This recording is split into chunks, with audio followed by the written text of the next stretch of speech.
maybe from our past conversations, my father passed on to the other side in 2012, but many years prior to that, he had worked in photography business in a lot of different towns and cities, doing weddings and graduations and what have you. And a lot of his work involved correspondence with various people, including postcards. Well, several months after my father had passed to the other side, and I was in the middle of settling the estate and dealing with the attorneys, what have you, and I was just very, nervous and uncertain and had certain issues weighing heavily on my mind. And the postman comes in that day and hands me a postcard. Well, it was a postcard from my father that he had mailed some 10 years ago that had never gotten where it was supposed to get, and it came back to me that day. And there's my father's handwriting looking right at me, and it sent chills up and down. That was my dad's way. I absolutely knew instantly that was my dad's way of letting me know, hey, you're doing the right thing, everything's going to work out, and letting me know that my dad was watching over me and over the whole process. Oh, it was chilling, and I believe that postcard was my dad's way of communicating with me. Yeah, that's really beautiful. When we're on the other side and we want to connect with someone who's still in human form, we get really clever about how we're going to connect. That's so amazing.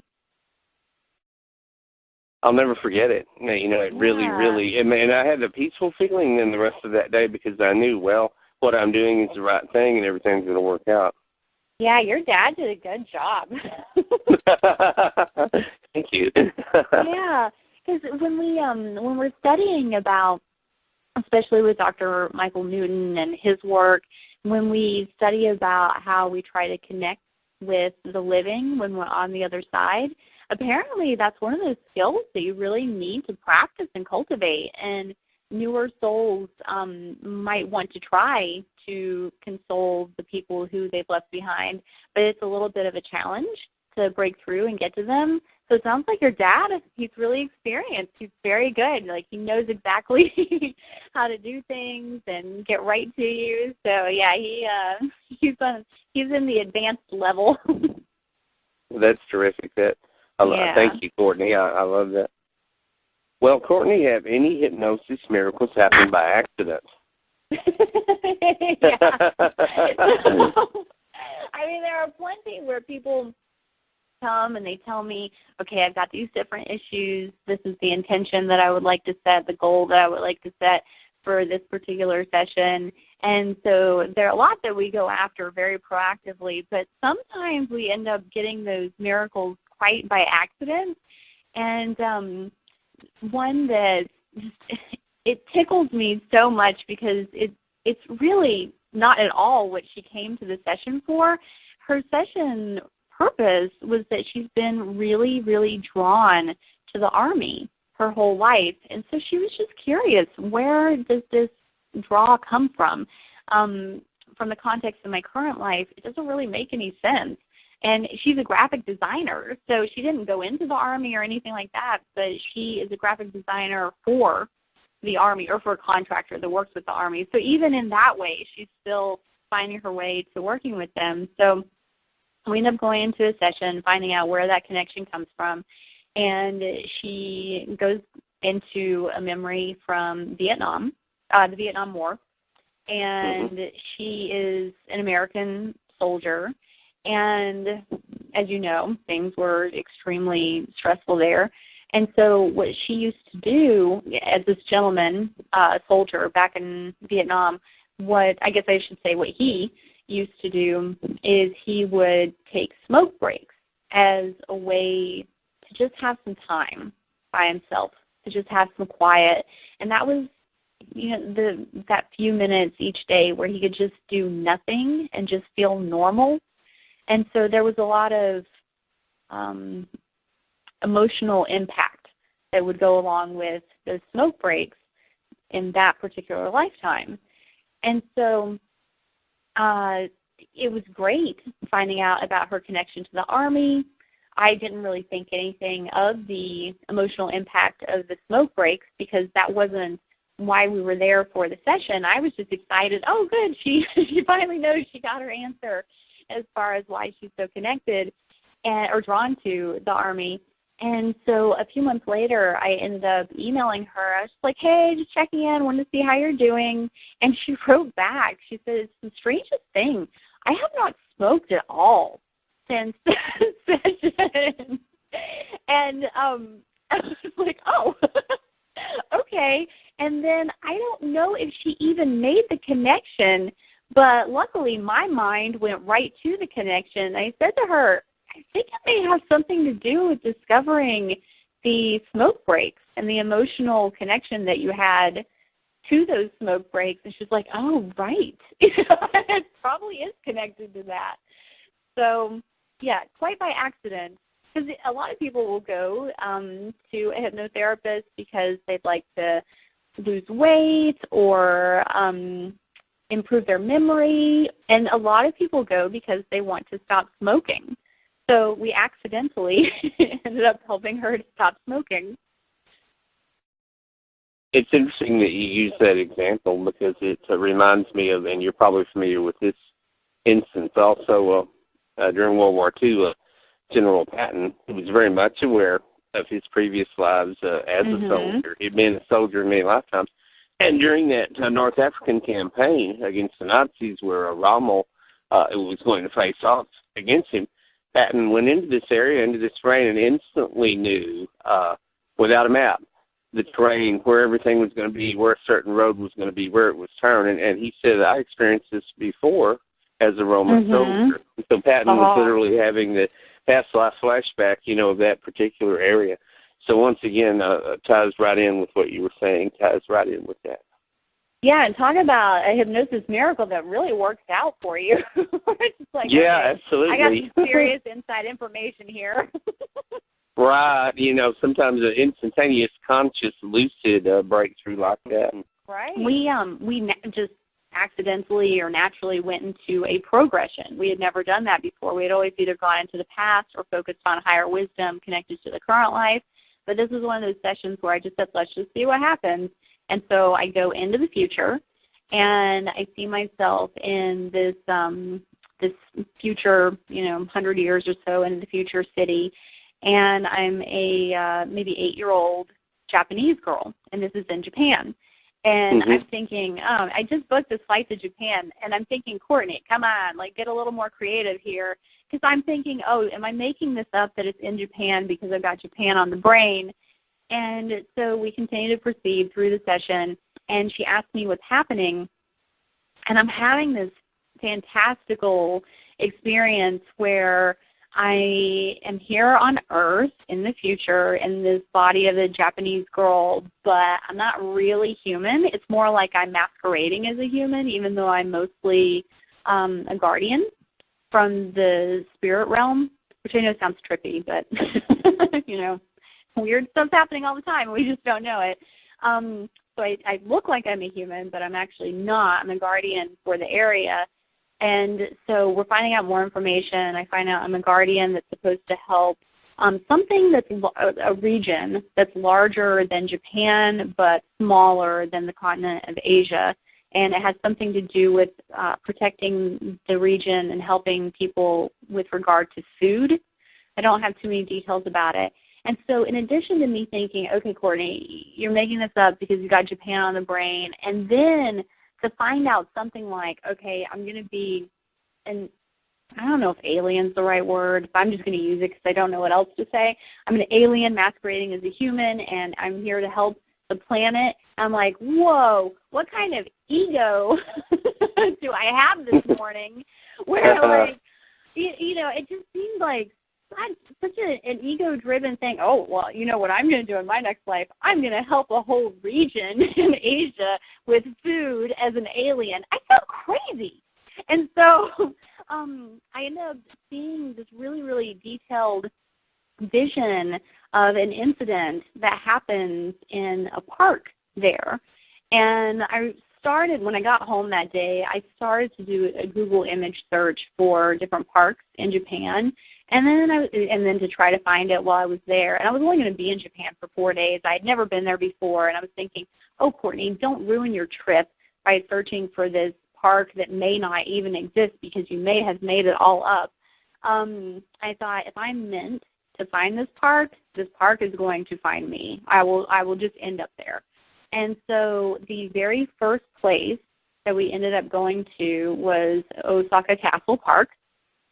And I can't remember if I've mentioned this to you before, but most of my spirit guides are birds.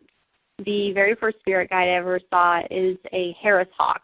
And he's with me a lot. And then I would say the number 2 spirit guide is a crow, and the number 3 spirit guide is an owl.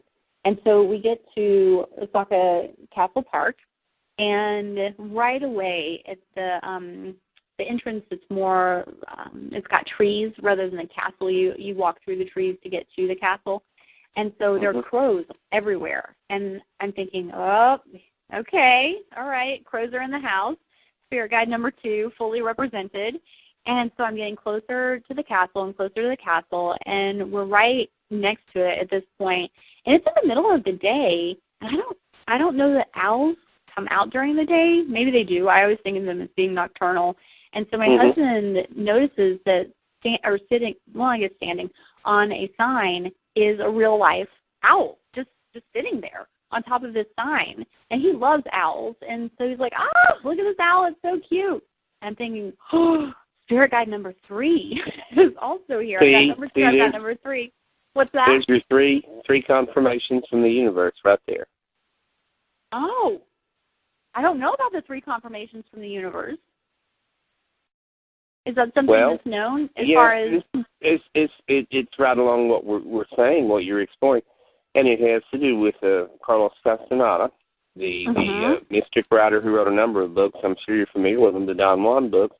Yep. And in there, Don Juan, who was this shaman, a South American shaman, and he basically says whenever you're going along the right path, when you're going in a certain direction, you receive 3 very vibrant yeses from the universe, 3 confirmations. There'll be 3 visible signs that are signaling you from the universe, hey, you're on the right path, this is the way to go. And I think that's the appearance of your guide signs there, the crows and the owls. That's what that was. That's what that was.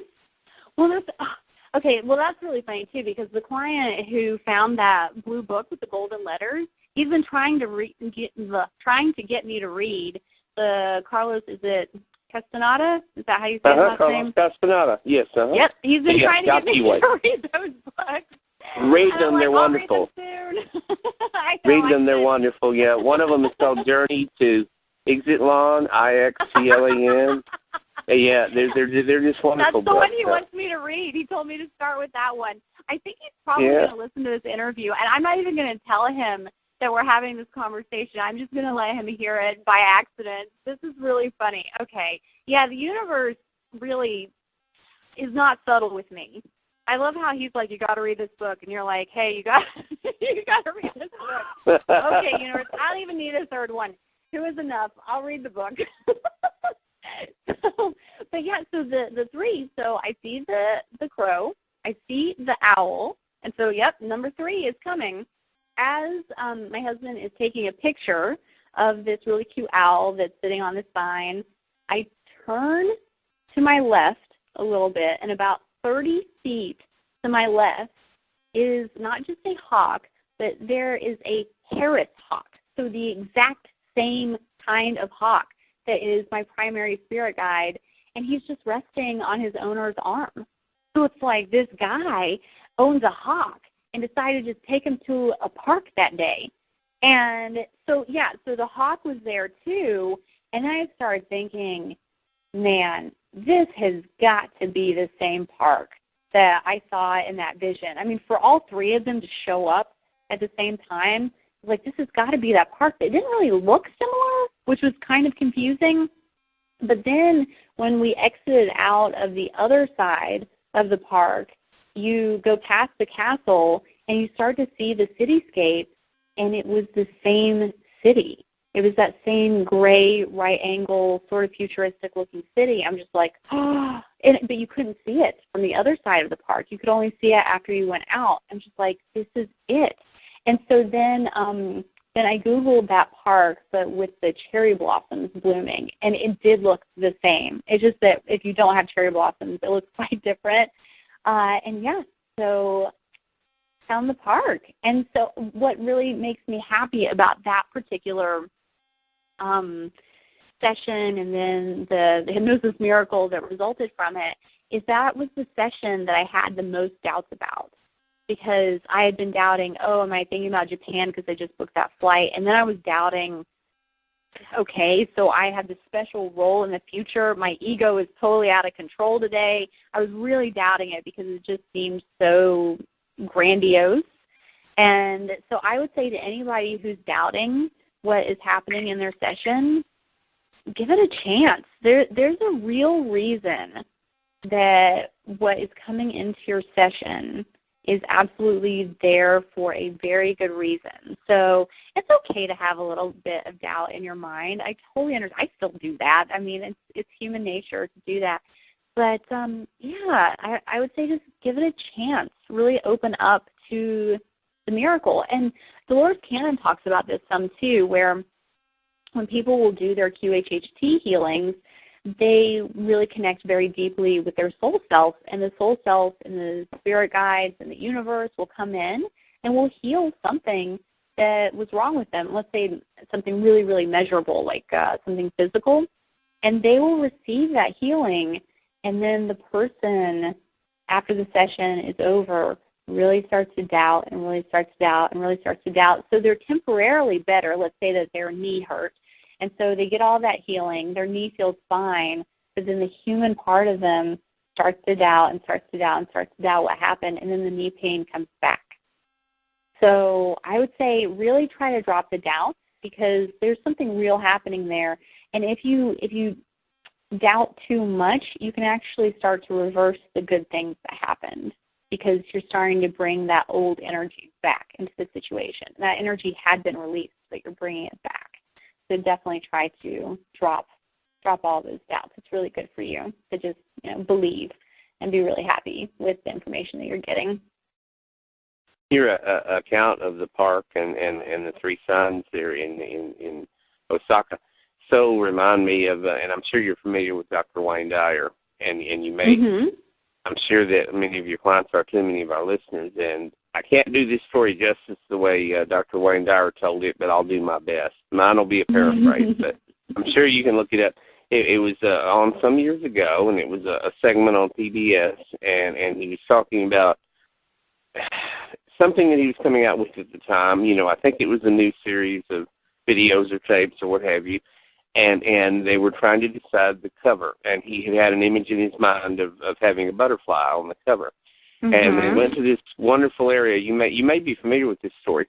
And it was some sort of beautiful terrain. Maybe it was a mountaintop. Maybe it was a hilltop. But it was some sort of extremely obscure and rare type of terrain. They had to spend a little bit of time getting there and setting up the photo shoot.